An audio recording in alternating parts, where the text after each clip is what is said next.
நேற்று மதுரை நாடாளுமன்ற உறுப்பினர் சு வெங்கடேசன் அவர்கள் சோசியல் மீடியாவில் ஒரு தகவலை பகிர்ந்திருந்தார்.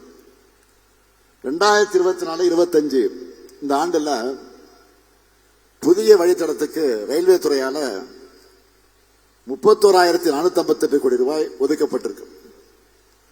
அதுல நம்ம தெற்கு ரயில்வேக்கு வெறும் 301 கோடி தான் ஒதுக்கி இருக்காங்க. அதாவது ஒரே 1%.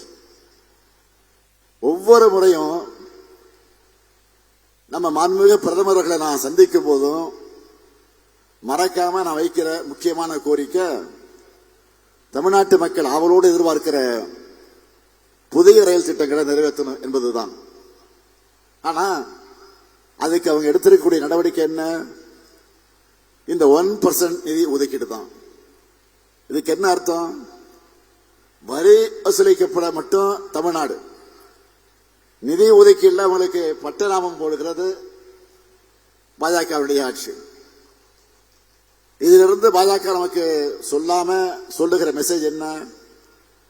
அரசியல் லாபங்களுக்காக பொதுமக்களை பழிவாங்கும் இந்த அற்ப அரசியலை தான் தமிழ்நாட்டில் பாஜகவுக்கு தொடர் தோல்வியை தந்துட்டு இருக்கு. முதுகெலும்பு இழந்து கர்ச்சிஃபில் முகத்தை மூடிட்டு சுத்துகிற பழனிசாமி அவர்களின் துரோக அரசியல் தான் அவருக்கு 10 தோல்வி பழனிசாமி என்ற பட்டப்பேரை பெற்றிருக்கு. மக்கள் மீதான எங்கள் உண்மையான அக்கறையும் மாநில உரிமைகளுக்கான போராட்டமும் தான் எங்களுக்கு தொடர் வெற்றியை தந்து வருது. கொடுத்த வாக்குறுதிகள் எல்லாம் நிறைவேற்றுறோம். அதுவும் ஒன்றிய பாஜக அரசு கொடுக்கிற தொல்லைகள், செயற்கை பேரிடர்கள், அதையே மீறி நிறைவேற்றுறோம்.